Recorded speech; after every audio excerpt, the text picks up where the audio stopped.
বিকেলবেলা বেরিয়ে গেলাম আমরা পুরো ফ্যামিলি শুদ্ধ, আমি আমার দুই ছেলে বড়মশাই মিলে বেরিয়ে গেলাম। কোথায় যাচ্ছি বলো তো? হ্যাঁ, আমরা যাব মেলায়। তো মেলায় কি কিনবো না কিনবো সব দেখাবো। তো চলে এসেছি মেলার থেকে বাড়ি, কারণ যেহেতু খুবই রাত হয়ে গেছিলো, অত রাত পর্যন্ত তো থাকা সম্ভব না দুটো বাচ্চাকে নিয়ে।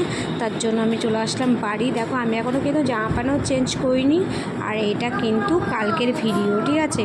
তো দেখো আমি বাড়ি চলে এসেছি, এসে ভাবছি কি করব না করব। তো চলো আমি কি নিয়ে এসেছি মেলাতে দেখাই। তো নিয়ে এসেছি হচ্ছে নিমকি ভাজা, আর একটু চানাচুর ভাজা, আর ছেলে নিয়ে এসছে খেলান, আর হচ্ছে আমি নিয়ে এসেছি এটা ডাল সিদ্ধ করার জন্য এটা নিয়ে এসেছি, আর এটা নিয়ে এসেছি চামচ রাখার জন্য, কারণ যেহেতু রান্নাঘরে চামচ রাখতে গেলে অসুবিধা হয়। তো অনেকে পেন রাখে, কিন্তু আমি চামচ রাখবো। তারপরে নিয়ে এসেছি কাপ। দেখো আমি যখন কাপগুলো কিনেছিলাম না, সবকটা কাপ কিন্তু ভেঙে ফেলেছে আমার ছেলে। তো এই জন্য কাপ কিনে নিয়ে এসেছি। কাপগুলো কেমন লাগছে অবশ্যই কমেন্টে জানিও।